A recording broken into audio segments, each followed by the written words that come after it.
Due to COVID-19, this meeting will be conducted as a Zoom meeting pursuant to the provisions of Assembly Bill 361, which suspends certain requirements of the Brown Act. This meeting is being live streamed on the CCTA website. The chair will call upon members, staff, and other speakers by name. Please speak clearly and state your name before giving comments or remarks. Persons participating via Zoom with their cameras enabled are reminded that their activities are visible to viewers.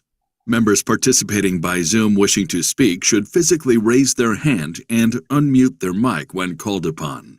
Members should mute their mics when done speaking. Citizens participating by Zoom wishing to speak should use the Raise Hand feature or dial *9 if participating via phone, and the chair or staff will call upon them at the appropriate time. Citizens will have 3 minutes to speak. After 3 minutes, staff will lower their hand and mute their mic. Participants via phone will be called upon by the last 4 digits of their phone number. It is requested that public speakers state their names and organization, but providing such information is voluntary. Written public comments received in accordance with the teleconferencing special notice for public comment guidelines are printed on the meeting agenda. If authors of the written correspondence would like to speak, they should raise their hand and the chair will call upon them at the appropriate time. All written correspondence received after that and during the meeting will be entered into the record. A roll call vote will be taken for all action items. Thank you for participating in a meeting of the Contra Costa Transportation Authority. Okay, next item is public comment. Christina, have we received any written public comment? No, we have not. Okay, is there anyone wishing to speak during public comment on an item not part of the agenda? If so, please raise your virtual hand. Do you see any hands raised? I see no hands raised. Okay. The next item on the agenda is election of chair and vice chair for 2023.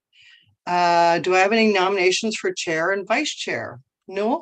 If I may, Chair, it's my pleasure to nominate Mayor Lamar Thorpe for chair and vice chair Mayor Renata Sauce. Okay. I'm sorry. Whoop. Chair Nowak, can we do roll call really quick?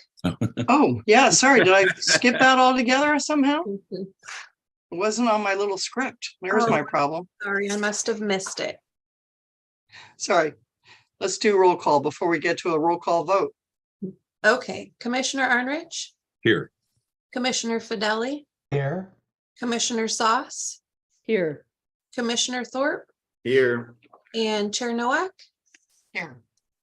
Thank you. Okay.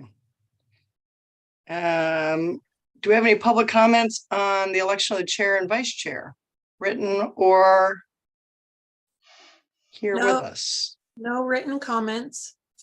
Okay, I have a motion by Commissioner Arnrich. Do I have a second?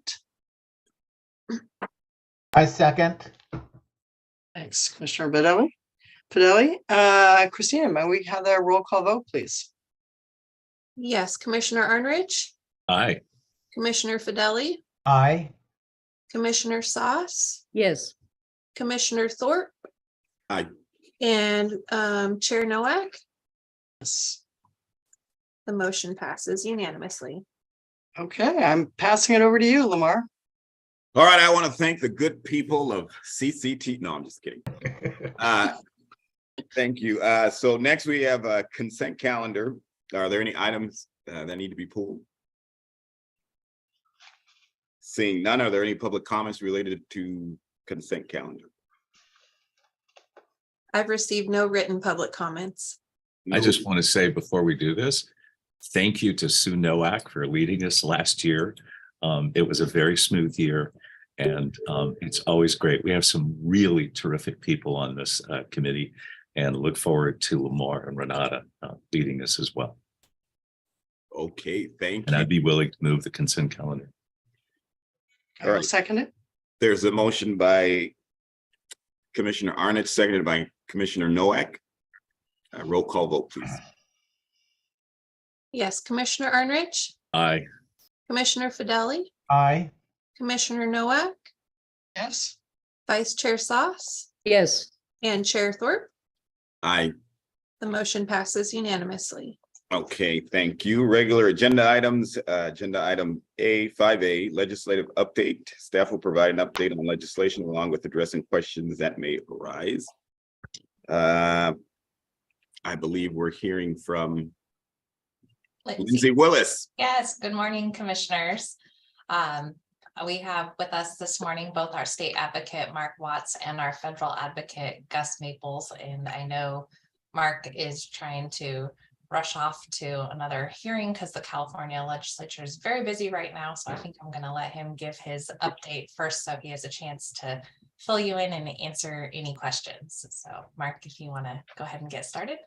Great. Thank you, Lindsay. And Mr. Chair and Commissioners, I've got more topics to cover than I normally do, so I'll be more brief about each one rather than giving you detailed breakouts. For example, on bills, I'll kind of bundle them and talk about them in generic form. They're still in the 30-day window where they can't be acted upon in most cases. So we're in good shape, and I'll keep a matrix going for Lindsay to review. So the first item is really the bills that have been introduced. February 17th was the deadline for bill introductions, and there were over 2,700 bills. And it looks like about a third of them are spot bills, which are bills that are intent in nature, but can't be acted upon or referred to committee until they are put into full bloom. The deadline for getting language into council was this past Monday. So later in March, as we approach April, we'll see these bills come out and get referred to committee. So we'll have the full set of legislation that we're going to be dealing with later in the month. Two categories of bills I wanted to bring to your attention is regional transportation planning and climate bills. There's a couple in that category, and there's several that affect transportation and infrastructure funding. In the first category, we've seen bills. There's 2 assembly bills of note and 2 Senate bills of note dealing with either CEQA and impact analysis on rural areas or transportation planning and land use modifications to the sustainable community strategies. So as we get our handle on these bills, we'll be providing some input to staff. The other category is more of a carryover from the last couple of years. Transportation infrastructure funding sounds like it's an area where people are coming in with robust ideas to supplement funding we have, but actually it's the other way around. There are 6 measures that were introduced that would, again, third year in a row, try to repeal the fuel tax law or the diesel tax law or the GGRF auction resources. So we don't think any of these have a chance, just like the last several years. We're working very diligently with the administration, Department of Finance, and the legislature to come up with assistance to help them and have them help us beat some of those back. In addition, there are 2 bills in the sales tax area for local transportation sales taxes. One is in Sacramento, and it would deal with the RT district authority, and the other is in Riverside. Right now, that's in spot bill form, but it's being worked on to come out into complete form. They're going to try to put together a sub-district in Riverside. So that's my overview right now. There's many more transportation bills. But as I said, I'll have a matrix. I have a matrix I'll be sharing with staff that rounds that out, and together we can put together what are the priority bills to go after. Secondarily, there's been a huge focus, as you know, because it started in the Bay Area with MTC and transit operators and transportation agencies. There's the transit fiscal cliff issue has really captured the imagination here in the Capitol. And as a consequence, step 1 was a transit hearing last week where the CTA, the Transit Association, was able to put together their presentation on what the nature of the problem is. MTC was able to highlight the effects of the ending of some of the federal COVID programs on transit agencies and the lack of the return of Farebox to where it had been before COVID. That combination is really what the fiscal cliff is all about. That hearing took place on February 27th, and they've broken it down into two concepts or concept area. One is, what is the short-term things we can do to help out the transit agencies throughout the state? And then in the longer run, what is needed to make transit work more efficiently and have more resources available to it to handle the job it needs to do in the future? When you think about the future, when you get to the 2030s and we're, stopping the sale of ICE vehicles and EV only and the like, and with VMT reduction mandates, at some point, we need to have alternative transportation that's reliable, frequent, and convenient and safe. And those are the four watchwords right now in the long-range transit examination. Without that, then you'll have people displaced from vehicles, not having alternative transportation in the form of good and solid transit service. So that's really the focus of this committee. It's step one, I'll say it that way. They've got a ways to go, but at least it was very, very beneficial to hear MTC and even Southern California, which had been quiet about what the nature of their problem had been. They identified that they have a similar issue. So I think we're going to see a unified North and South state in the transit arena, putting together a game plan going forward. Hopefully we will. I think last month I spoke about AB 6 and AB 7, the bills by the Assembly Chair Friedman. They deal with reducing, how do I want to say it? Reducing highway capacity projects, in essence, whether it's at the state level, which was one bill, or at the regional level in your sales tax entities as regional overseers of transportation taxes and programs.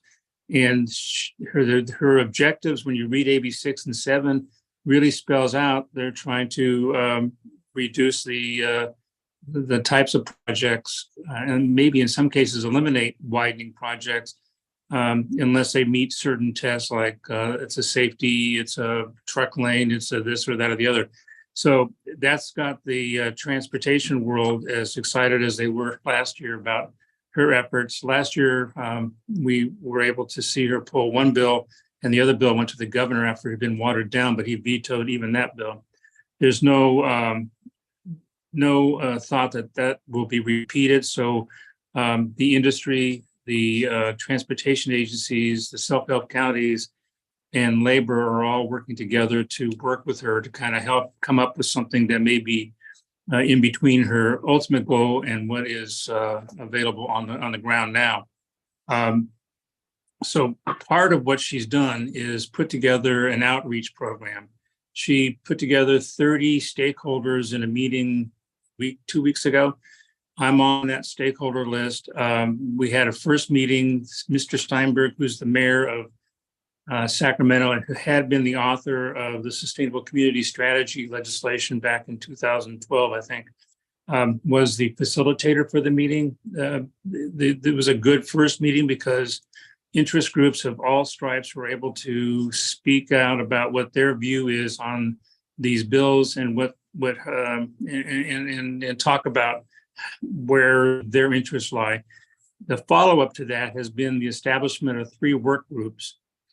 One on equity, one on jobs, and I forget the third one.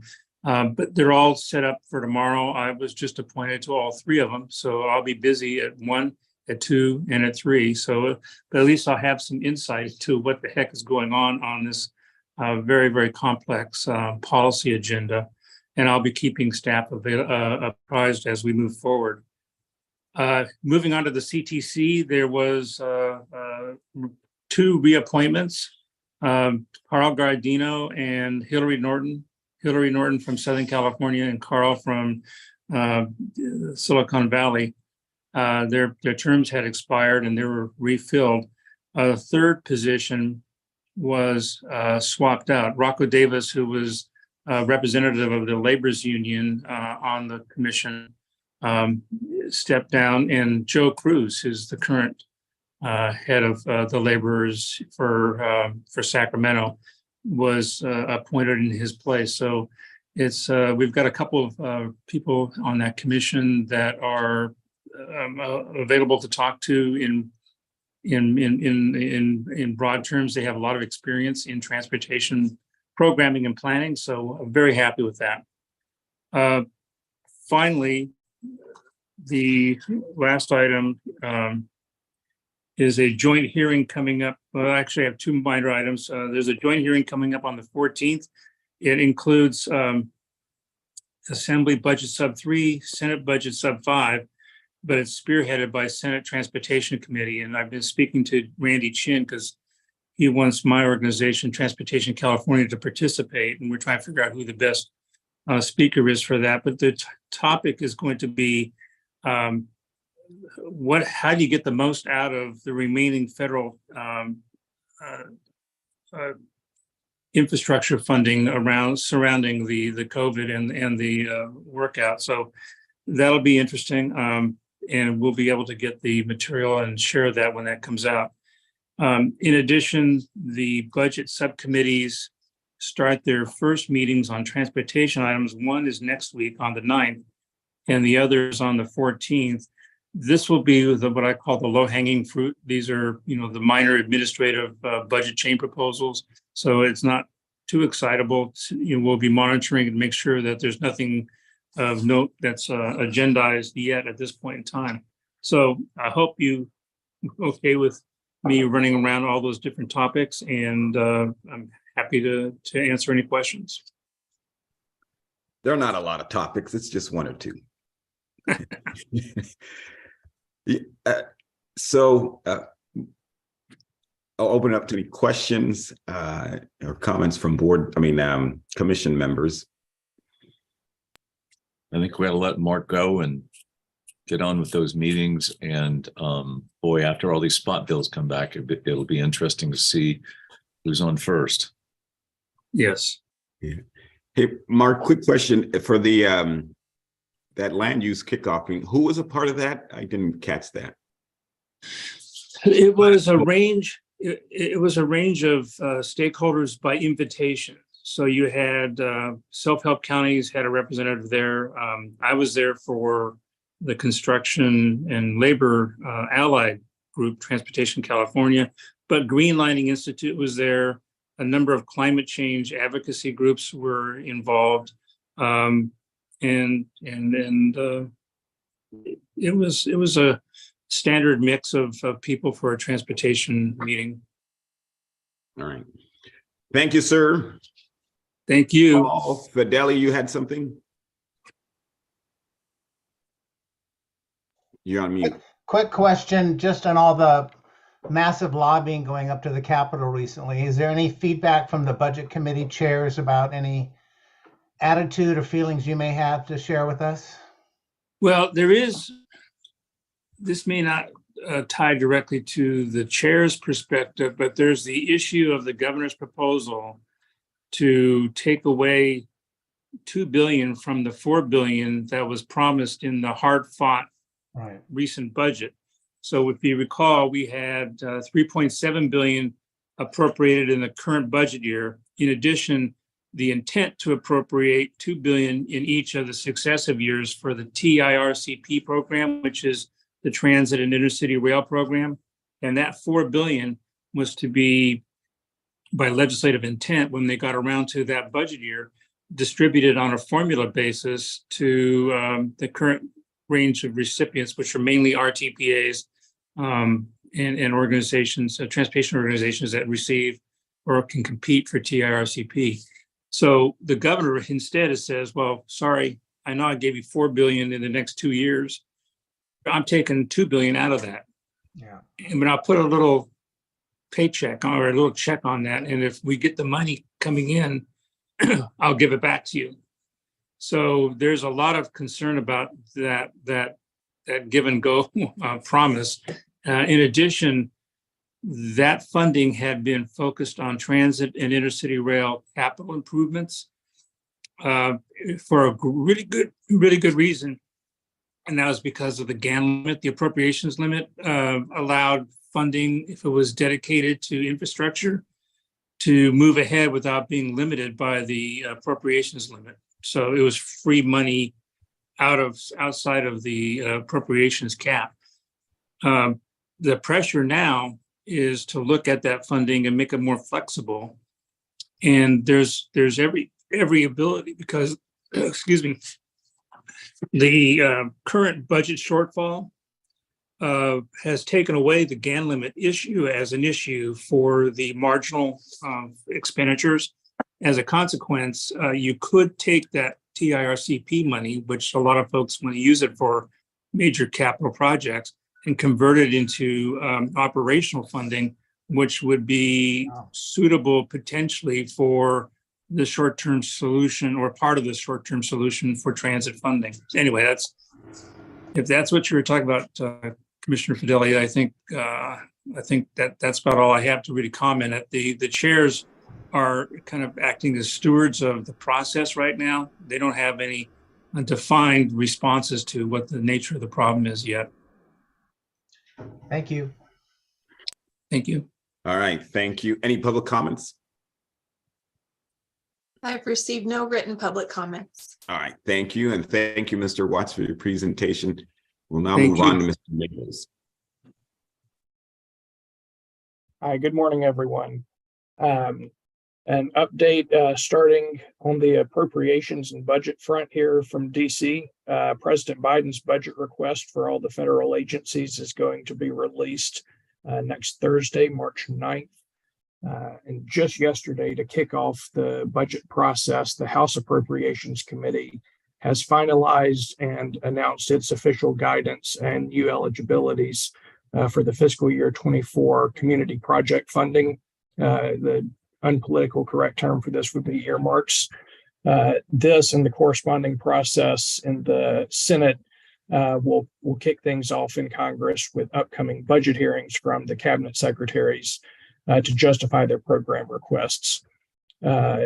Committees have member deadlines at the end of this month for the members to make their request on projects, as well as general program funding like raise support and other things of that nature. So we are working with the offices to meet those deadlines, which actually I believe will begin tomorrow on a rolling basis over the next couple of weeks. There are some new restrictions from the new House Republican majority to further reform the process after all the transparency that was put in place, I believe 2 years ago. There's not yet a top line budget agreement, but the House Republicans are expecting to cut the total amount of money set aside to fund earmarks in half from prior year levels. There are a few programs and bills that are removed from eligibility, but good news for us is there is broadly a heavier focus on local governments delivering infrastructure projects. Like I said, we're working with staff to compile these requests and all the information that the senators and representatives need to make those. This is aided a good bit by Tim and Lindsay's prior trip earlier this year, where they really laid the groundwork, meeting with the delegation members to propose some ideas, get their feedback and buy-in on the concepts. So we'll be working on those over the next couple of weeks. On the policy front for transportation, Congress will be focused on the FAA reauthorization this year. The Senate Commerce Committee just had a hearing on FAA Administrator nominee Phil Washington, who was formerly with LA Metro. And they will be working primarily in the aviation space on that over the next couple of months. We're also planning a fly-in for CCTA the new chair to meet with the delegation and federal officials. And on that note, I also wanted to give a quick note of thanks to Congressman DeSaulnier, who was able to get a support for CCTA's recent RAISE grant application on the DPMT program. I think that covers what I had prepared, but happy to take any questions if folks have them. All right, thank you for your presentation. Any questions, comments from commissioners? Gus, what's your gut reaction to the change in Congress? Is the attitude to go after everything, including transportation, which is always viewed as a return to source kind of funding mechanism? Is it your view that the current wave is to eliminate all this or just make broad cuts, or do you think everybody's going to stay in the return to source arena as a nonpartisan issue? It's a little tricky, and it gets back to what I had mentioned about there not being a top line budget agreement. Really, that is called 302As for the appropriations part of this process. The good news for infrastructure and transportation broadly is the Infrastructure Investment and Jobs Act guaranteed a lot of formula funding, and also as part of that historic investment included a lot of advance appropriations. So for instance, RAISE grants are funded in the out years for the 5 years of the bill. So some of those very popular programs will Those will remain. should be held harmless, at least for the authorization amounts. Obviously, if there is a reduction in the appropriations process, the House Republicans are advocating to cut back to fiscal year 22 levels. I don't think the Senate will go along with that, but that will be a conversation once they begin to conference out their differences in the two bills. But they are advocating cuts, and as particularly in part of the Transportation HUD subcommittee bill, rental assistance on the HUD side and the receipts there do have an impact on what is left over to fund transportation discretionary programs. So all that to say, that they're sort of kicking the can a little bit on the really hard decision. But the good news for transportation is that IIJA bill does lock in a certain level of certainty. And since they don't have that agreement, and it's probably a bargaining chip in some ways, do you think then the agencies are all looking towards Congress to give them direction, or do you think their attitude is, hey, you've already appropriated the money, we're moving forward, we're making decisions, that's our authority? Or are they going to sit in the sideline and kind of wait?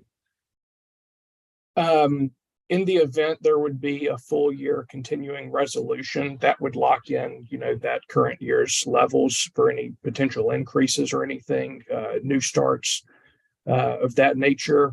But the agencies will be able to more or less move forward within the parameters they're allowed to in a given fiscal year. I think the biggest issue would be not getting new starts on earmark projects, really. Yeah. But the Senate, actually, all the Senate and House has all new first time ever female leaders of the chairs and ranking members of the Republican and Democratic sides.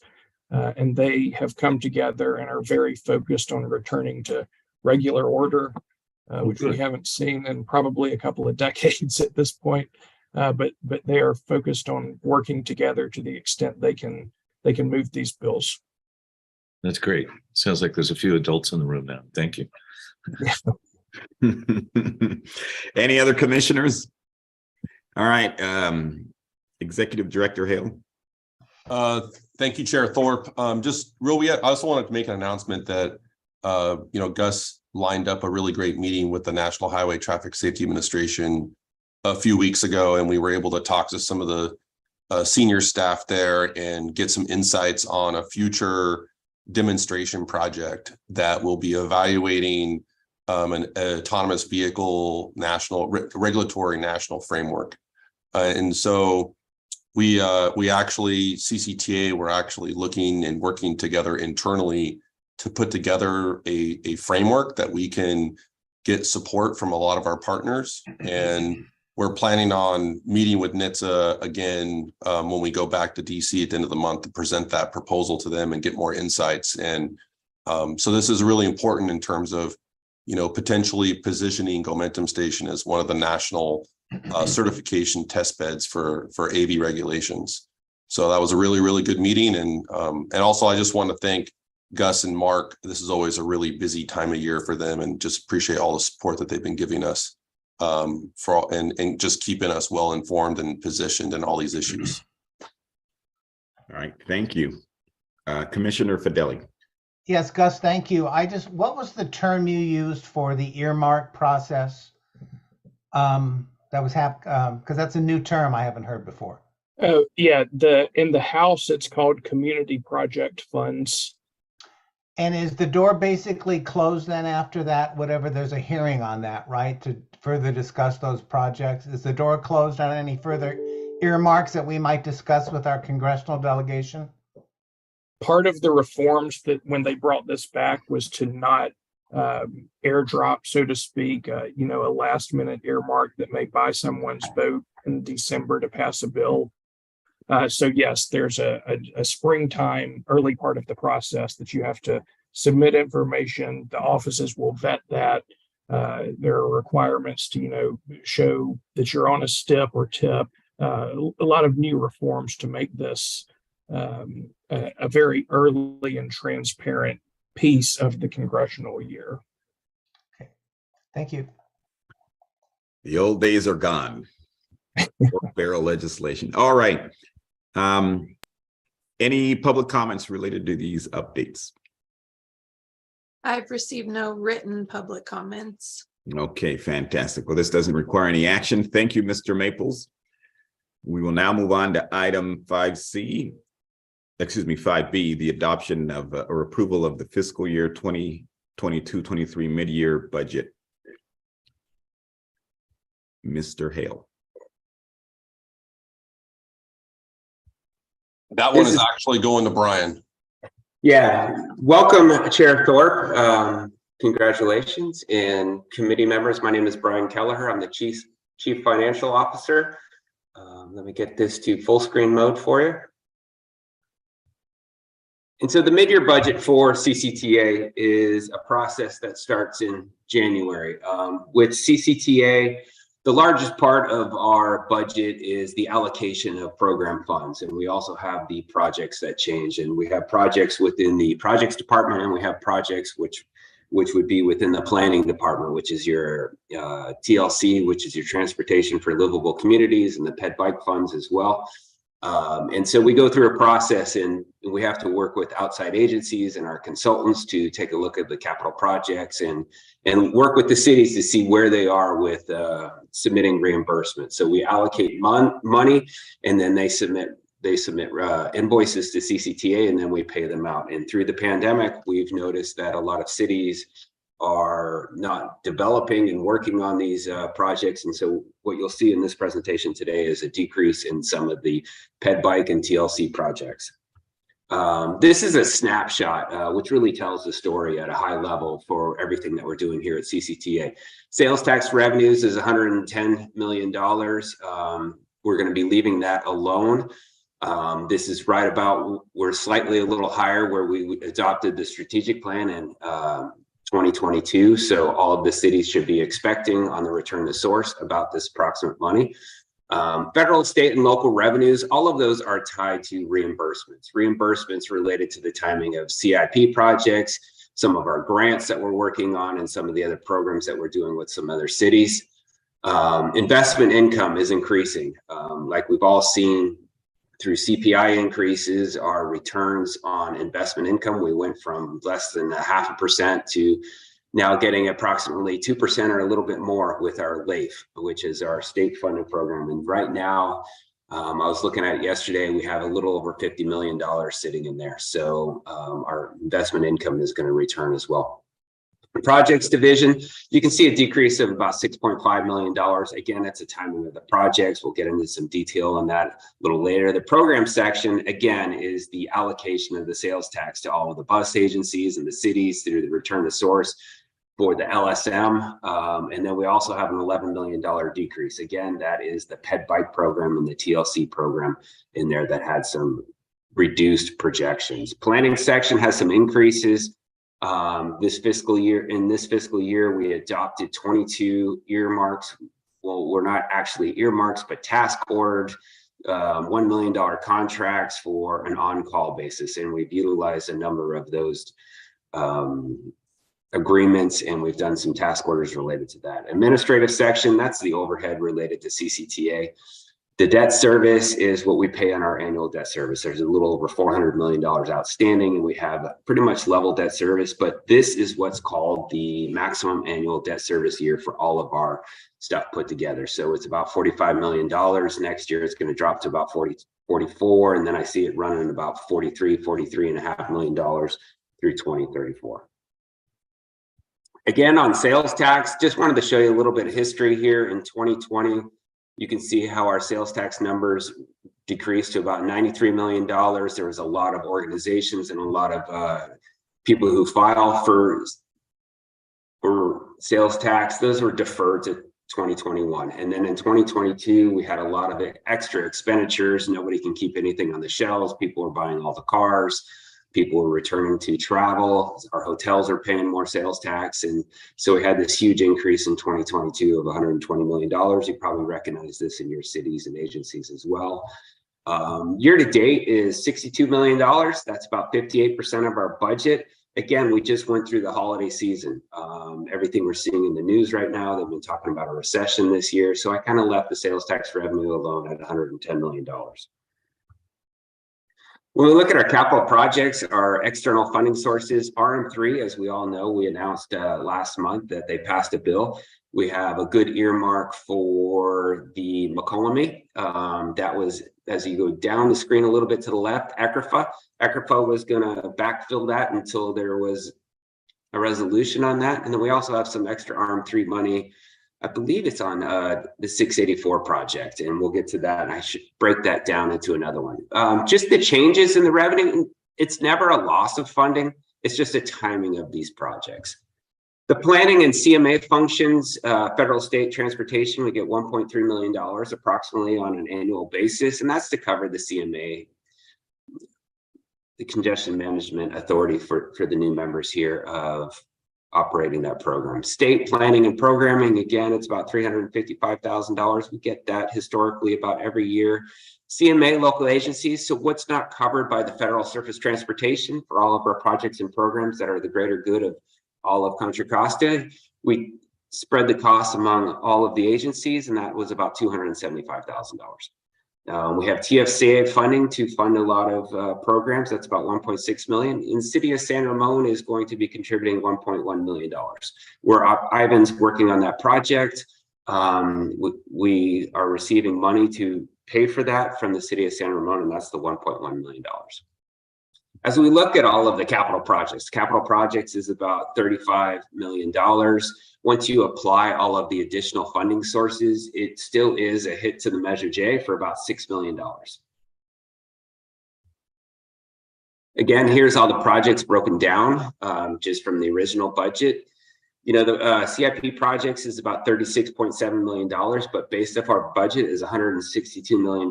Again, and then $162 million is the $45 million for debt service. So 23% of our budget is related to these capital projects. The biggest projects change is the SR4 bypass. Again, it's a timing of when they're building, when they're moving forward, passing environmental and different things like that. The I-60/80 corridor, I think they're getting closer to completing the 680 project there. And so there was a reduction in expenses on that. Administration is about $2.5 million. There's a slight increase of $51,000. The salaries and benefits for the administrative section of CCTA, it's an allocation of all of our staff members to administration. When we can, we allocate our staff to the departments that they're working on and the programs that they're working on. And so $647,000 is budgeted.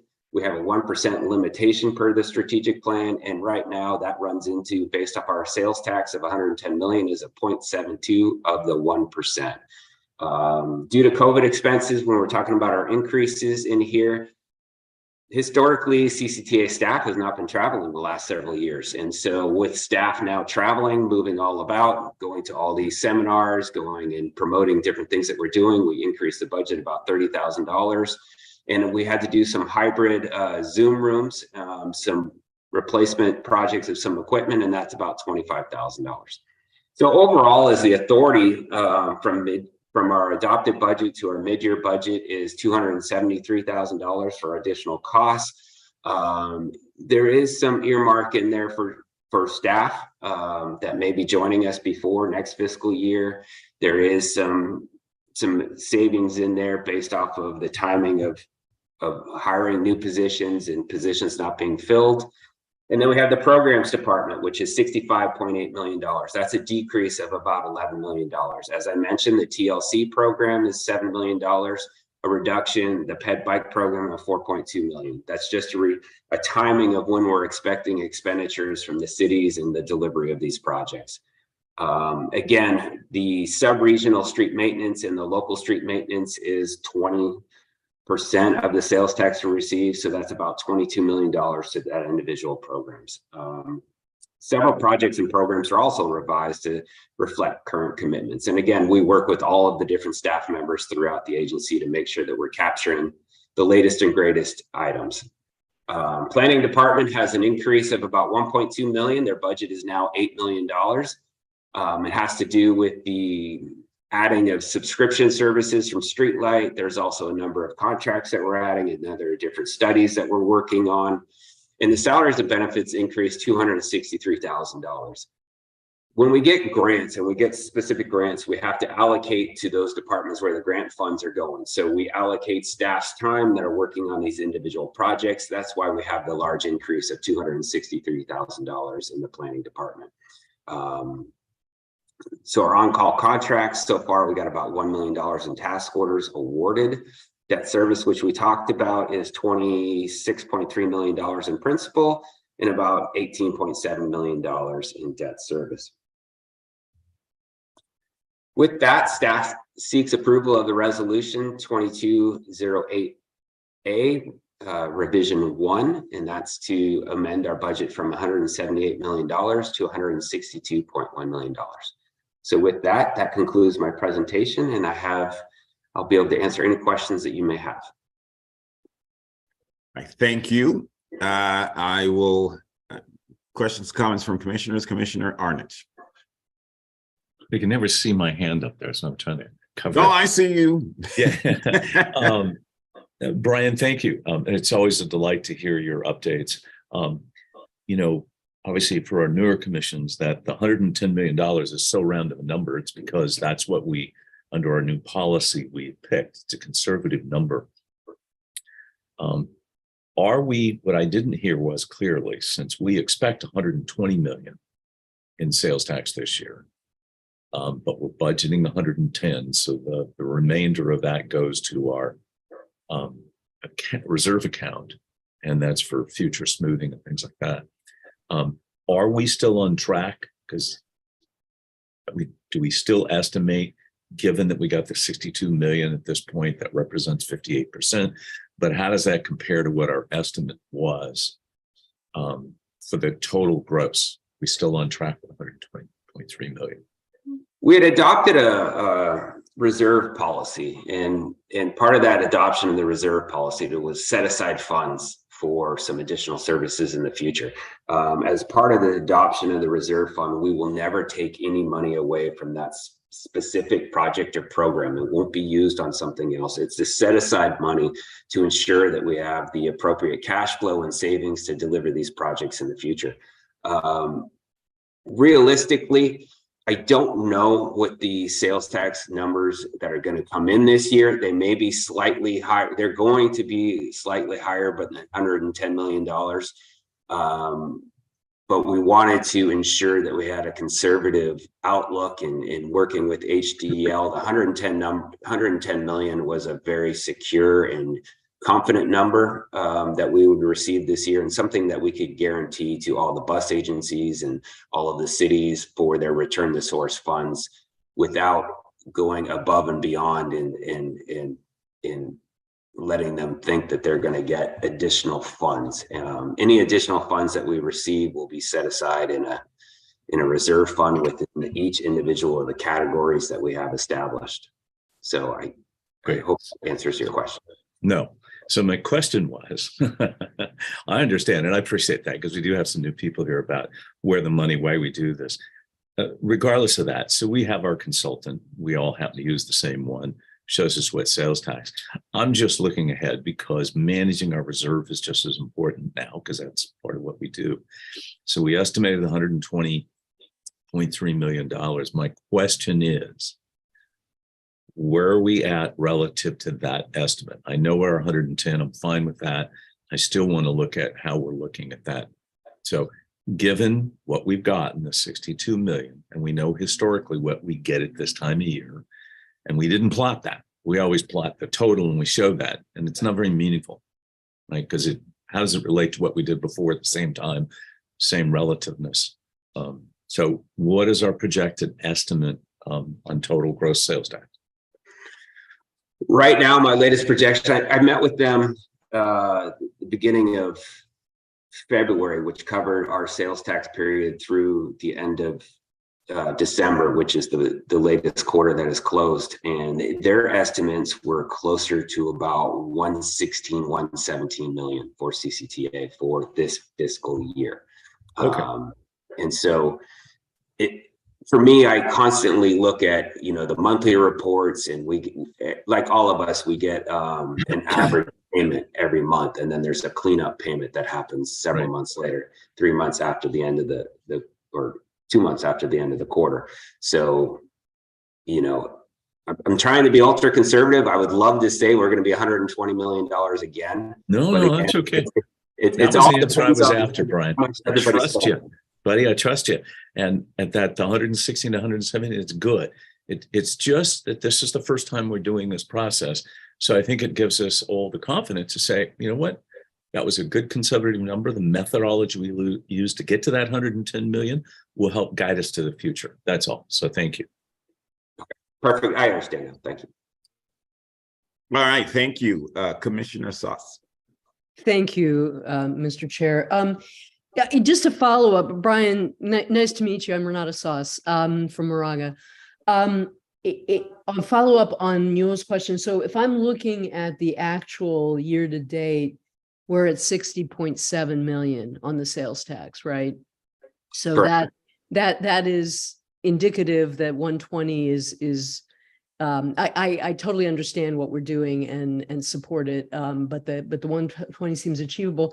My question is there a timing thing on the sales tax? Is it pretty consistent month to month, or is the first half of the year going to be bigger than the second half of the year? And any sort of patterns? Yeah, that's a great question. And it's a lot of, with a lot of agencies, you get sales tax. And so you get property tax, and that's pretty consistent. You get your payments throughout the year. Whereas with sales tax, we have spending that increases a lot when you get to the holiday season, when you think of that last quarter of the year, and that spikes several $1 million higher than what it does throughout the year, because once we get through the holiday season, it gets to winter time and people don't spend as much money. And so historically over all the years, that's our highest year. And as you look at at your revenue, as it comes through, it always spikes at different times of the year. And a lot of things that also control that is, the economy. As interest rates come down, you sell a lot of cars, and as gas tax goes up, so does our revenue on that side as well. So it's really hard to track all of those individual items. Consumer confidence and spending, is really strong over the last couple of years. So it's really hard to predict how we go forward. And as we look at the newspapers and the TV, everybody's talking about not a fiscal cliff, but it looks like things are going to slow down and people are starting to lay off people. So we don't know how the next 6 months is going to look for our sales tax. But to answer your question, it always fluctuates, and the last quarter of the year, the holiday season area is always the highest peak. And it's always, for us on our scale, is always $2 to $3 to $4 million higher than it is during the other quarters. Okay, thank you. And that's why we have a consultant and we don't do it back of the envelope. All right, thank you. Any other questions or comments from commissioners? Seeing none, are there any public comments related to this matter? I've received no written public comment. All right, fantastic. This does require a vote. So is there a motion? So moved. Second. All right, there's a motion by Commissioner Noack, seconded by Councilmember Commissioner Arnrich. If no further questions or if no further comments, please roll call vote. I was going to say cast your votes. That's all right. We got Long this. meeting. Okay. Commissioner Arnrich, Aye. Commissioner Fideli, Aye. Commissioner Noack, Yes. Vice Chair Sauce, Yes. and Chair Thorpe. Aye. The motion passes unanimously.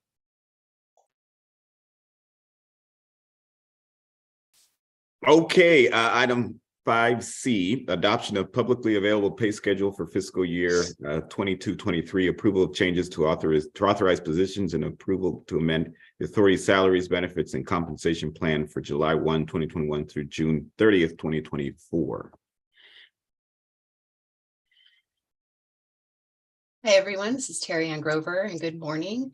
I will be taking this item.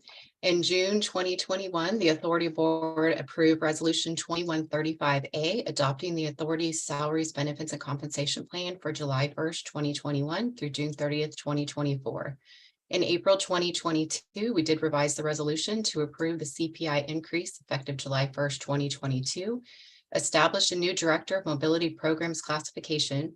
We approved the salary range and classification specification, added one full-time equivalent position, reclassified 2 of those FTE positions we had for the senior engineer positions to an engineering manager and finance manager. And this action resulted in an increase of 1 FTE position for the Director of Mobility Programs, which took the FTEs from 20 to 21 for this fiscal year. This item is being brought forth today to consider a further revision. To add a programs manager classification, add a contracts manager classification, approve the associated salary ranges and classification specifications, remove the Director of Program due to a retirement in December, reclassify 1 FTE from the Director of Programs classification to the Programs Manager classification, and then add 2 more FTEs, 1 for the Contracts Manager classification and 1 for an administrative assistant. This would increase the total FTEs from 21 to 23 in this fiscal year. So just a little bit of background. In December 2022, the authority approved a framework to establish an Office of Accessibility and Equity, an advisory committee and coordinating entity. A key step in establishing the OAE is the hiring of a programs manager. These actions were taken in accordance with the countywide accessible transportation strategic plan. The programs manager will develop, coordinate, manage, and administer the activities related to the development, implementation, tracking, and monitoring of the OAE program, including the annual work plan. The programs manager position will be funded from multiple funding sources.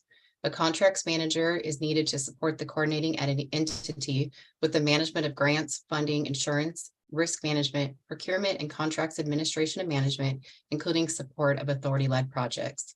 The authority continues to be successful to secure grant funding and proceed with innovative projects that require complex agreements and a need for this position. And with all of this comes a need for an administrative assistant to support the OAE coordinating entity, advisory committee, and staff in the programs department with the administration of these programs and efforts. In October 2022, we hired Kaufman Associates to conduct a classification and compensation study for the 2 new proposed classifications.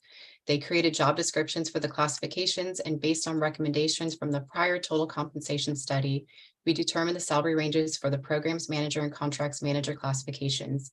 This took into consideration internal alignment and parity and was compared to the 9 comparator agencies used in the total compensation study. The proposed changes to salaries and benefits will be included in the fiscal year budget. It will account for 23 positions and a total cost of $5.9 million. Adding these positions will allow the authority to advance our goals and objectives related to accessibility and equity in our programs, manage grants, contracts, and risks through having a contracts manager, ensure we have the proper support for the OAE and CE, which is the coordinating entity, and allow for succession planning goals. If approved, recruitments will be initiated with Baker Tilly with the intent to fill the positions by July.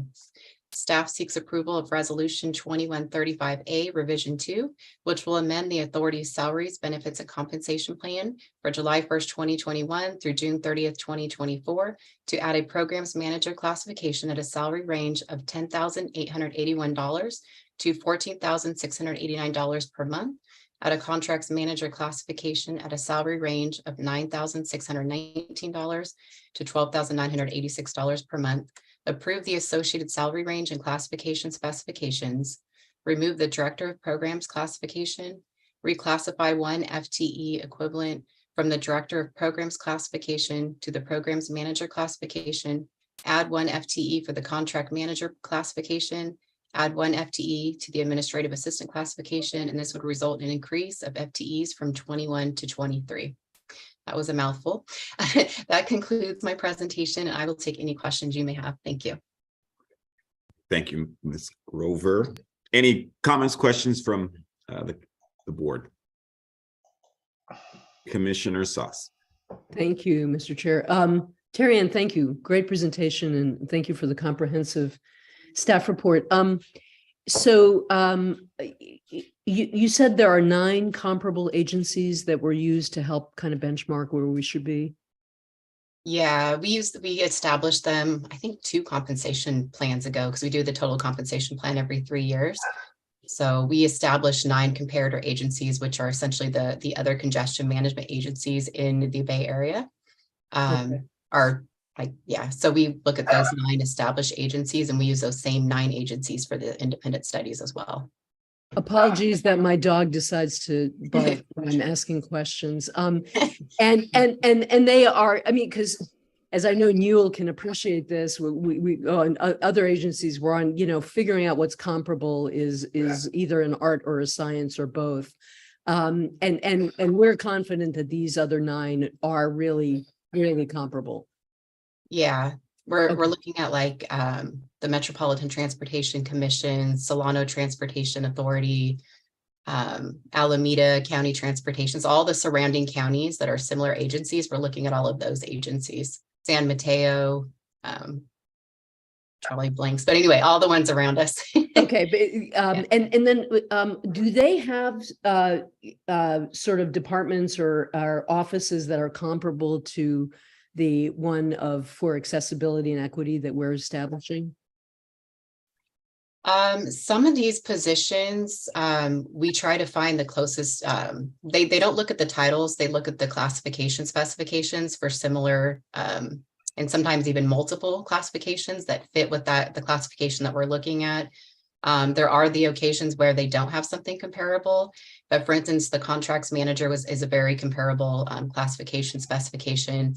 And then the programs manager, they're going to look at similar, they dig into the job descriptions and actually look at the job descriptions and what they do and take those maybe 1, 2, or 3 different classifications, and they look at them and they try to establish a salary for those. And if they can't find anything that's comparable, then they use internal alignment and parity to our other positions that are at a similar level. And we look at the structure within that department. Like for instance, the director of programs, we're going to look at what would be like a step down from that because it's a programs manager, and make sure that there's alignment and parity within those positions and within that department, and how that aligns with our other departments as well. Okay, great. Thank you. All right, thank you, Commissioner Sauce. Commissioner Fideli. Yes, I just wanted to say, as the commissioner from El Cerrito replacing Janet Abelson, she would be very pleased about the progress of OAE. So thank you for that. Thank you, Commissioner Fideli. Commissioner Arnage. Yeah, I would just add, and I appreciate Renata asking, over the years, we have looked to come up and vet the other agencies that we look at for comparableness. We want to be the agency of choice. We do attract the best employees, and we want to make sure we're doing that. And essentially for this, we're just adding 3 positions. We're not really looking at changing what agencies we look at and things like that. So these 3 positions, I think, are really good strategic moves for our organization. As we've sort of matured, we've figured out the ways that we're good at, the type of help that we're doing and giving to local agencies, which is a stronger role than we had before. And just as the world it has changed, I think these are really good moves. And I appreciate Tim's vision and working with all our staff to come up with a way to make us even move further and faster into the future here. So I think this is a great idea, and more than glad to make a motion to recommend approval. Or recommendation that we approve this to send it on to the full board. Okay, thank you. Are there any other questions, comments from commissioners? Seeing none, are there any public comments related to this matter? No, I've received no public comments. Okay, so we have a motion by Commissioner Arnich. Is there a second? I would I'll second second. that motion. Okay, everybody wants the second. I'll take Commissioner Fedeli as a second. If no further discussion, roll call vote. Commissioner Arnrich, Aye. Commissioner Fedeli, Aye. Commissioner Nowak, Yes, Vice Chair Sauce, Yes. and Chair Thorpe. Aye. The motion passes unanimously. All right, agenda item 5D, approval of resolution 23-06A to adopt an Americans with Disability Act 1990 reasonable accommodations policy for all legislative body meetings of the authority, and reject the use of Assembly Bill 2449 procedures for legislative body members' participation via teleconference under just cause or emergency circumstances. I presume this is you again, Ms. Grover. Yes, thank you. Good morning again. This item is related to Assembly Bill 2449, which went into effect on January 1st, 2023, and has 2 components. One is to adopt a reasonable accommodations policy for all legislative body meetings of the authority. And second, it provides a new and third option for legislative body members to participate via teleconference at legislative body meetings under very limited circumstances. And those are, the first one is just cause, which is specifically defined as caregiver needs a contagious illness, physical or mental disability that cannot be accommodated or travel while in business. And emergency circumstances is defined as a physical or family emergency that prevents the member from attending in person. Both have narrow criteria and significant restrictions that require staff and the members to be trained with a sunset date of January 1st, 2026. Just cause does not require formal action by the body. However, emergency circumstances does and is not guaranteed to a member. The member is required to state which method they are using, provide a brief description of why they are requesting it, which must be verified. If the request does not meet the requirements, the member would be notified publicly and would need to attend as a member of the public. The member must state if there is anyone at the remote location over the age of 18, and if so, what the relationship is to them. The member must have both audio and visual. Members would not be allowed to attend without their camera on, and it would be required to be on the entire meeting. This would be hard to ensure compliance. It has strict tracking requirements and only allows for a member to attend 20% of the regular meetings within a calendar year via teleconference. This means only twice per year for monthly meetings and once per year for bi-monthly and quarterly meetings. Proper tracking would need to be readily available to ensure validity and that the member's vote would count. The action could be revoked if the vote was needed to pass it. Currently, we have 10 committees with 158 primary and alternate members that we would need to track, not including vacancies. If a single member is participating via teleconference, we would need to conduct roll calls and roll call votes, which would no longer be required when all members are back in person. With last-minute teleconference requests allowed to be made at the meeting, this can affect the conduct of the meeting. And if the clerk is not notified in advance, the member would not receive a unique link to access the meeting as a panelist. There must also be a quorum of members present from a singular location for a member to invoke AB 2449. So you can't use the member attending via teleconference to make quorum. We barely make quorum on some of our advisory committees, and this would make it more difficult, especially with several of them having 20+ members. So adding more technicalities adds to the complexity of running the meeting. Additionally, if a member is attending remotely and there is any technological disruption for the public attending remotely, then the meeting cannot continue until after it's fully restored. If a member invokes AB 2449, it requires the clerk to monitor incoming written public comments via email during the meeting, in addition to public speaker cards and virtual comments up until the public comment period closes for each item. With AB 2449, there are now 3 different types of Brown Act provisions to monitor. We are continuing to utilize AB Assembly Bill 361, which is separate, so long as the Contra Costa Health Services continues to recommend social distancing.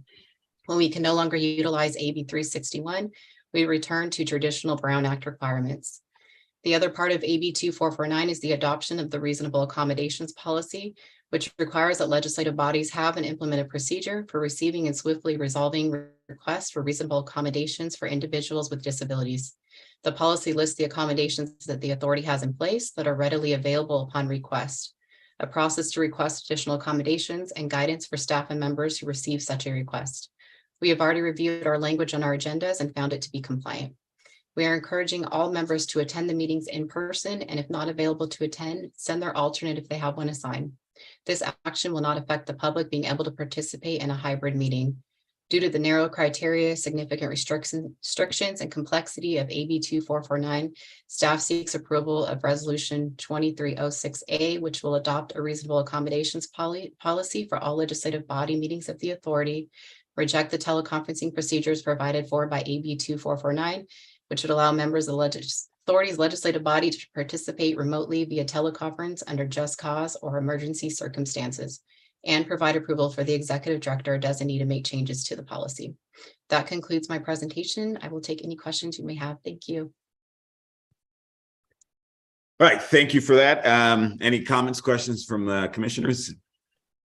Seeing none, is there any public comment related to this matter? I've received no written public comment. Okie dokie. This is now before the commission. Is there a motion? I would just say I support what Terry Ann is saying. This is, our agency is so public facing and with so many subcommittees and our public entities. I agree. This is a high touch business. I mean, it's complicated what we do. And I fully support and would make the recommendation to accept Terry Ann Grover's recommendation. Right. I'll second it. All right, there's a motion by Commissioner Arnett, seconded by Commissioner Noack. See no further discussion. Roll call vote, please. Yes, Commissioner Arnrich, Aye. Commissioner Fideli, Aye. Commissioner Noack, Yes. Vice Chair Sauce, Yes. and Chair Thorpe. Aye. The motion passes unanimously. All right, item 5E, review strategy and work plan to advance the authority. Executive Director Hale. Thank you, Chair Thorpe and commissioners. Really excited to actually start this process with all of you and the board in terms of kind of picking up where we left off in September of last year at the workshop that we held in Lafayette to really talk about how we want to advance the authority to support a number of projects and programs that we've been developing over the last several years. I have a short presentation for you. Let's get started. So as you all recall, and this is actually more for our newer members, last September, we actually held a 2-day workshop where the first day we really kind of dove into these topics where we talked about, what our future vision would be for Contra Costa County. We talked about emerging mobility, we talked about equity, and we talked a lot about how we could better build a connected transportation system. And then the second day, we kind of moved on in terms of really evaluating. It was about a half day in the morning, and we started the conversation about, how does CCTA now kind of support this new future as we kind of look towards building this better connected transportation system. And we talked about some of the weaknesses. We talked about some of the strengths that CCTA has. We all kind of agreed that CCTA historically has really been focused on planning and designing and funding projects, and we all agreed that CCTA really needs to take a bigger role you know, in some of these other elements of transportation, you know, for example, supporting our local jurisdiction, supporting our transit operators. And that's where we started the discussion about CCTA 4.0. And so what is CCTA 4.0? So CCTA 1.0 is really the establishment of CCTA back in 1988. And this is really establishing us as the countywide transportation agency, as well as the congestion management agency. We got started in 1988, but we actually didn't approve our first countywide transportation plan until 1997. So it took some time to kind of understand, you know, even at that time, there was this new agency. How does CCTA kind of fit within the county? What is its roles and responsibilities? So it took, you know, almost 10 years to kind of understand that before we actually approved our first countywide transportation plan. And the reason why I highlight that is because we're almost kind of like at a similar moment in time today. You know, almost 25 years later, you know, we're talking about, well, okay, we've got this, we're at this pivot point, and how does CCTA going to support, you know, this new future in terms of and we are in the middle of development a brand new countywide transportation plan. CCTA 2.0 was really the passage of Measure J. We understood who we are, what we did, and we started doing it really, really well. We started leveraging other funds. We started building projects. And then CCTA 3.0, I mean, I call it the Randy Iwasaki era. I mean, this is really the, you know, laying down the innovative framework that we all know today, really kind of evolving the culture of our organization. We created a Momentum Station. We started doing more emerging technology projects. And then CCTA 4.0, I call it applied innovation. So this is really looking forward in terms of really operationalizing and commercializing and really deploying a lot of these innovative technologies that we've been testing over the last 10 years. But also supporting some of these exciting projects like Innovate 680, you know, dynamic personal microtransit, et cetera. And so this is not to say that CCTA hasn't been innovative, right, over the last 25 years. The agency has been evolving, right? And now we're at another point where we have to kind of evolve again. And so, you know, and that's just based on the demand and kind of the environment that we've been in over the last 25 years, is that, you know, back when we had 1.0, 2.0, a lot of the types of projects we were focused on were more of these kind of traditional highway capacity improvement projects, using traditional methods for delivery, using traditional funding plans. And then we went into 3.0 and, you know, we started doing more complex projects, looking at more transportation systems management, using new delivery methods, really getting good at leveraging and starting to attract state and federal funds. And then with 4.0, we are now looking forward in terms of like, well, we've been really relying on Measure J, but how do we diversify our revenue portfolio kind of moving forward? And how do we address some of the newer challenges, right? Like accessibility, like equity, demand management. You know, we're not going to be able to build ourselves out of congestion.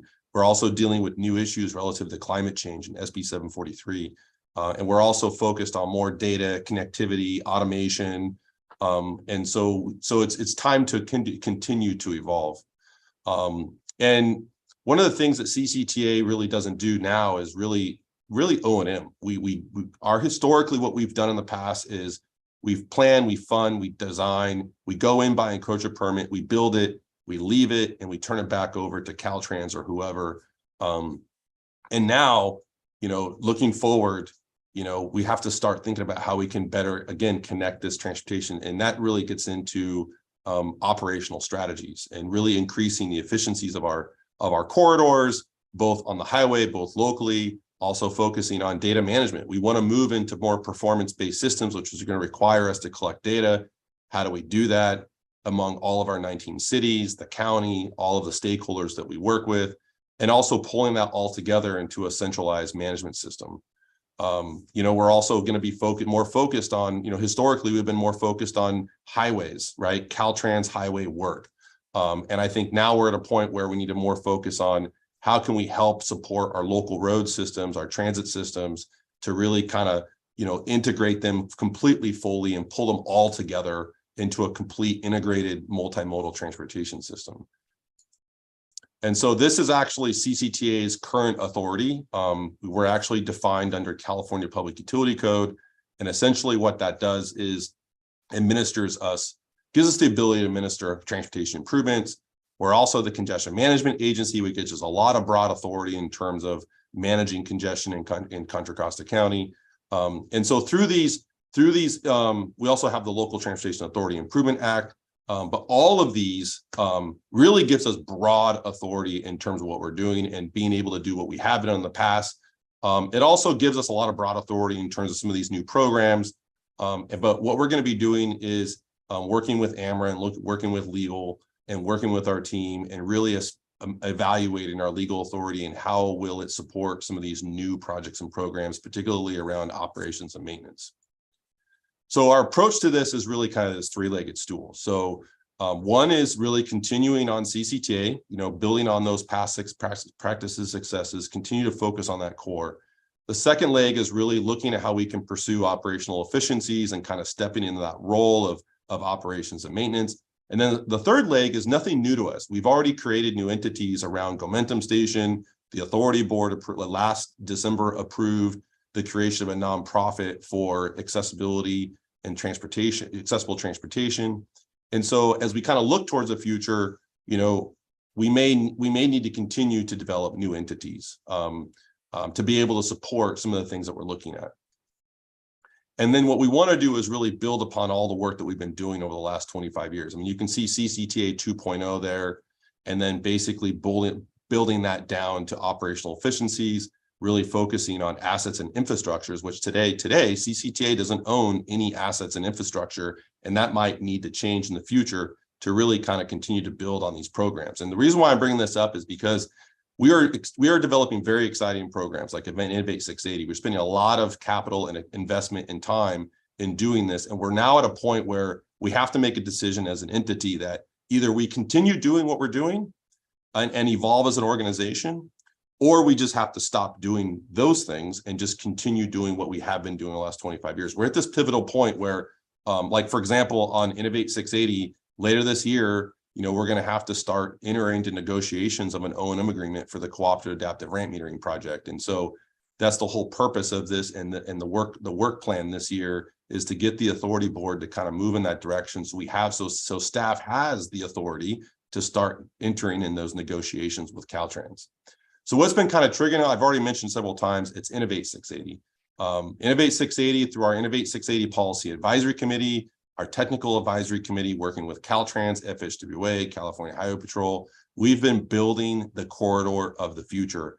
Innovate 680 continues to be referred to by FHWA and Caltrans as the future model of what transportation management is going to be in the future. And so we're going to have to build system operations. We're going to have to develop a physical countywide operations center to be able to support this program, a countywide connected data center. You all heard staff and us talk about share mobility hubs, deploying mobility assets, car share, bike share, shared autonomous vehicles, deploying our mobility on demand platform, our mobile application. Even though that's just a mobile application, this is an application that's going to be available on the Apple Store that we have to support. It's an element of O&M relative kind of more the digital age that we're in. But also, like I mentioned, advanced technologies, countywide connected signal systems, the cooperative adaptive ramp metering, as well as ongoing needs for operations and maintenance activities and funding. Some additional operational opportunities is obviously Gomentum Station. That's something we've been in the game for now since 2014. Our Contra Costa 501 program is another example of doing operations. Our digital motions, our OBAG 3 funding that we just approved with the board and worked with MTC for the countywide connected signal system, this DPMT procurement that we're in. And then right now we're actually working on, and we'll bring this to the authority board here pretty soon and for a briefing, but we are finalizing the completion of our feasibility study of developing a VMT mitigation program, which is recommending that CCTA actually administer for the entire county. So I'm going to go through a couple operational scenarios very quickly just to kind of maybe reinforce the points. But when you see OPS, that means operations. When you see CTSA, that means Consolidated Transportation Services Agency. When you see MP, nonprofit, P3, public-private partnership.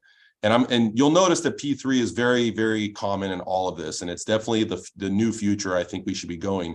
It helps us, it actually help us diversify our revenue streams. This is Gomentum Station. We're all familiar, but CCTA is the managing entity. The organizational structure for this is a nonprofit. AAA is a nonprofit. It forms a P3 and it allows us to implement Gomentum Station. The other kind of use case is the accessible transportation. So last year, the board approved the framework to evaluate becoming a CTSA, as well as establish a new nonprofit. That's also a P3 to help kind of implement a lot of the accessible transportation mobility options that are outlined in the accessible transportation strategic plan. The SAVs, we're deploying a pilot this year for the Share Thomas vehicles, and CCTA again is stepping into operations, working with private sector, which is again a public-private partnership. And then the other one is Share Mobility Hubs. This is true operations, being able to operate and maintain essentially a piece of land that's going to have parking and all these amenities, including mobility assets. That'll also be a P3 relative to working with private sector to offer those mobility assets. The countywide connected signal system, or AKA Digital Motions. This is particularly working with our local agencies and stepping into a joint role with our local agencies relative to operations and managing and looking for operational efficiencies in our local roads, particularly our routes of regional significance. And so this year, this is why we're here today to talking about this, and we'll continue to work this throughout this year. These are all the things that are requiring staff to kind of start looking at relative to O&M and the various projects. We're renegotiating an agreement with AAA. We're initiating our concept of operations and agreements with the local jurisdictions relative to the countywide connected signal system. I already mentioned Caltrans and the CARM project. We're going to be awarding our contract this year with DPMT. We have our Bishop Ranch SAV demonstration. We're launching our mod program. We also are launching our demo around the cloud-based transit signal priority project, and then as well as all the CE and accessibility elements. And this is our current work plan. So obviously advance those priority initiatives, but we want to refine what is the authority role in a lot of those operational use cases and further build out additional operational use cases. We want to evaluate our current organizational structure and governance framework. As we look to do O&M, we're going to evaluate our legal authority, but also importantly, engage with our partners like our local jurisdictions and stakeholders for input. And then we plan to bring quarterly updates to the authority board. Essentially, what my goal by the end of the year is to have some sort of proposed organizational framework and implementation plan that the authority board would adopt that would essentially give staff the ability and the authority to start continuing negotiating these agreements relative to some of these projects and move in that direction. Similar to kind of what we did last year with the accessible transportation in terms of adopting that kind of high level framework last December for that initiative. So this is the governance structure that we're planning on. We didn't want to create a bunch of new committees. We want to leverage our existing structure to kind of flush this out. So particularly what I want to do is convert or create and establish a technical advisory committee, primarily made up of our local jurisdictions at the staff level, and then we'll form a steering committee. So I will be going to the PMA and requesting them to actually form a steering committee of the PMA to help oversee this, continue to work with some of our stakeholders, obviously. And as we discuss a lot of these operational scenarios and recommendations, we'll bring those to the appropriate committee. Might have items that go directly to APC. If it's transit related, we'll take it to the BTCC and then take it to APC, et cetera. So just leveraging again our existing structure to really help make this efficient. In terms of next steps, between now and basically summer of 2023, we're planning on bringing a quarterly update like June or July of this year, but we would establish the technical advisory committee and the steering committee, engage with our stakeholders, refine the operational use cases, evaluate our organizational structure, evaluate our legal authority, and bring a pretty significant update to the board in June or July. And so that's really our next steps. And we're working with, again, AMRA and with our PMO consultant advanced mobility group, including all of our staff, to kind of build this out. So that concludes my presentation, and happy to take any questions that you might have. And particularly, I'm looking for input, into the framework, into the work plan. I just want to make sure that we're not missing anything and that we have consensus here in terms of kind of what we're doing and kind of looking for over the next year. All right, thank you for your presentation. Are there any questions or comments from commissioners? Commissioner Nowak? That was a lot to take in, and you've added a couple more acronyms. I really appreciate that. Just trying to keep up with the MTCs. Now you've added a couple. Great. Thank you very much. But you know, one of the things, and I think I talked to Tim about this earlier, that the workshop was really interesting to hear all the input and stuff.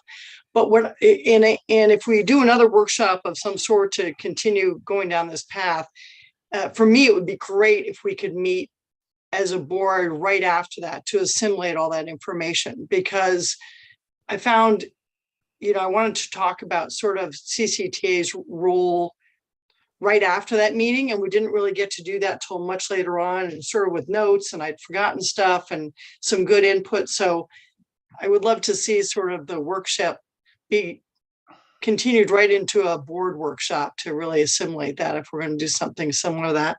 And the other thing that I'm really glad to, you know, see in one piece of it is the more focus on local. You know, from my jurisdiction's point of view, obviously the 680 is really important to us on the congestion and what happens to our city. But the local issues, I feel like we still miss on a lot of the local transportation issues. And I was glad to see that was in there as a piece that we've got to look a little bit more focused locally too. So those were just my two comments on the whole presentation. All right, thank you, Commissioner Fideli. Yes, also a couple comments. I really excited about, you know, over the last couple decades, the promise of public-private partnerships has always been out there, but never really implemented as well as many of us would like. And I'm really glad to see that CCTA is implementing PPP and working that way, because there are some advantages going forward in a lot of directions. My question was on the legal investigations or questions you may have. What direction are those legal issues going to take? Whether or not operational issues, you can undertake certain projects in certain ways. Is that what that is?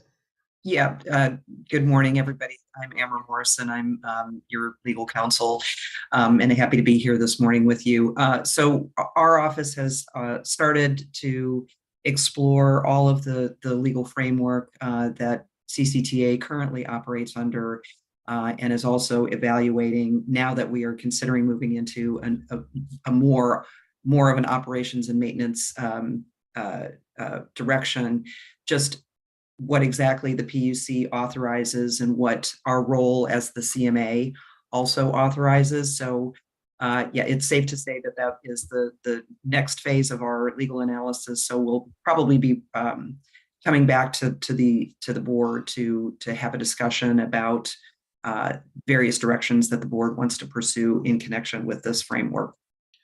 So what we can and can't do, and if we can't do certain things, maybe change legally what we want to do? That's exactly right. Outlining some options for the agency. Thank you. Yeah, maybe if I could just chime in really quick, Commissioner Fideli. I think the important thing is also making sure that the authority is protected, you know, because as we're out there, you know, doing operations and maintenance, you know, there's going to be tort liability issues. There's going to be things that we're going to have lawsuits, right? We're going to be, we've been kind of under the cover, I'll say, over the last 25 years, but moving into O&M, it's not easy and it's dirty work, you know? And so, so we need to make sure that we have the right, you know, authority as well as the protections required as we're kind of moving into some of these new things that we plan to do in the future. Thank you, Commissioner Arnich.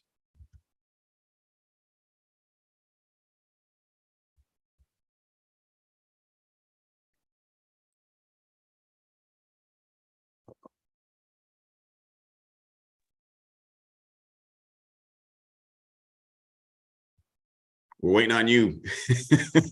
Oh, are you waiting on me? Sorry.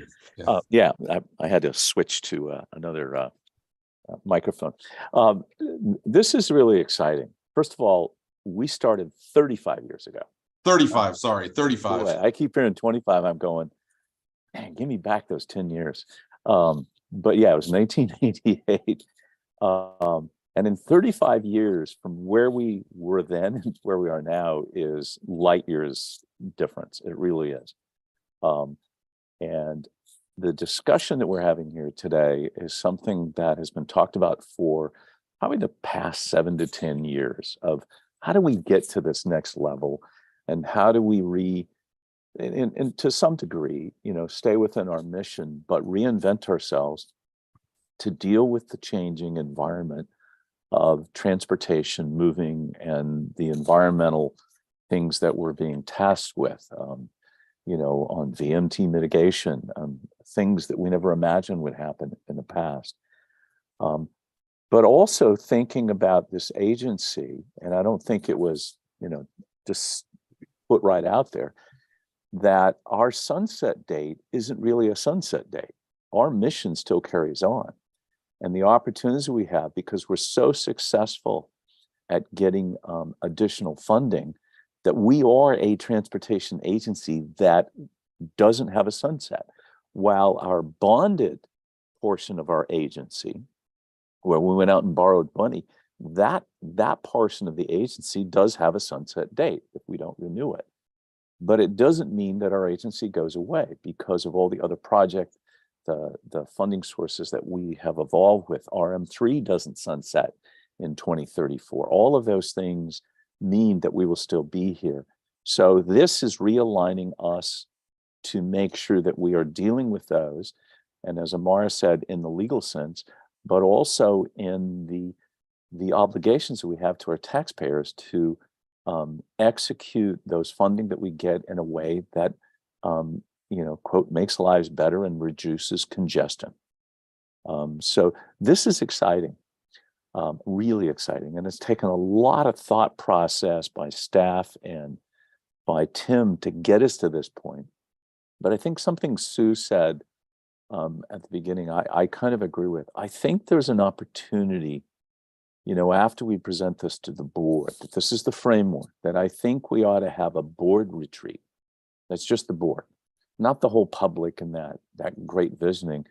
And our board retreat is just to focus on this and hear a little more in depth about each of these items, to the point where we can all share, here's what we look, and make sure that each of the individual agencies and the 19 cities in the county, that we all fit in properly, and that we, as the elected leaders representing those agencies, make sure that we're mentally on the right page so that we all talk with the same voice. So I'm excited about that, but I think that ought to be part of what we're looking at, is getting that board retreat just with the board and staff. Thank you, Commissioner Sass. Thank you, Mr. Chair. I can't find my raise hand features, so that's why I'm doing it the old-fashioned way. Just following on what Newell has said, Tim, this is exciting. This is an incredible vision. I love CCTA 4.0. I really support and would emphasize the stakeholder engagement process early and often. In particular, if we're talking about getting into the ops business, and you're talking about eliminating redundancy and moving into lanes that used to be occupied by someone else, I think it's really important to get the local jurisdictions and the other stakeholders involved early on in helping identify the opportunities, identify the challenges, right, and the potential roadblocks, and if anything, just giving everybody the feel that they are participants in this process from the ground up. So I like seeing that and support it. Okay. The challenge of being the chair is that you speak last. And so by then everybody has said everything. So I can only echo everybody's comments. But in particular, Sue Noack's comments around emphasizing the local level, which I think has probably been articulated by everybody in some fashion. That's critically important. Thank you for pointing out 1988, Newell. I had to reflect and thought, well, I wonder what I was doing back in those days. And it turns out I was in second grade. So it was a fun time. Any public comments related to this matter? I've received no written public comments. Okay, well, this does not require any action, so thank you, Tim, for your, or Executive Director Hale for your presentation. We now move on to correspondence and communications, chairs, comments, and reports. I have no reports, but I will say thank you, Commissioners Nowak, for your service of the last year. Truly appreciate it and learning from you, and as well as others. I did not think I was going to be the chair. Tim told me I was slated for another year or something, and then next thing you know, I get an email saying, read this script. So, but no, it's good. I think this will be fun. Any other commissioner comments and reports? Commissioner Nowak. I just want to say one thing. I've only been to one MTC meeting, but it was interesting to hear that they're going to do a test mobility app for the HOV express lanes on I-680, which I thought was interesting. And I guess it'll be 500 people will be using a phone app to take a picture before they get going on the road to show that they've got 3 people in the car. And then when they get to wherever they're going, take another picture to confirm it, so they're not doing what they're driving, to see if that can replace at some point the transponders that are out there. So I think that's starting relatively soon, but I thought that was an interesting feature, and interesting that they're testing it out on I-680. So I just thought I'd mention that. Thank you. Any other comments? Seeing none, executive staff comments. I have one comment. Thanks to Mr. Ramirez, our director of construction, his team, all the staff. You may remember in February, the board approved the award of the contract to Myers and Son for the Iron Horse Trail pedestrian overcrossing contingent upon FHWA approval. And so happy to say that we actually got FHWA approval for that project. Earlier this week, we got the E76 for the federal funds yesterday. And so, so I just want to report that out. And so we're excited to get that project underway. So. Very fantastic. Thank you. I was just, yes. I was going to say on that, I was literally just got a text from Dave Hudson. I text him all the time, but I don't usually hear from him. I'm going to text him right back and tell him that this happened. He'll be very excited, and he just wanted tell him hello from all of us. I will, and he wanted to say that he is recovering well. That's what he said.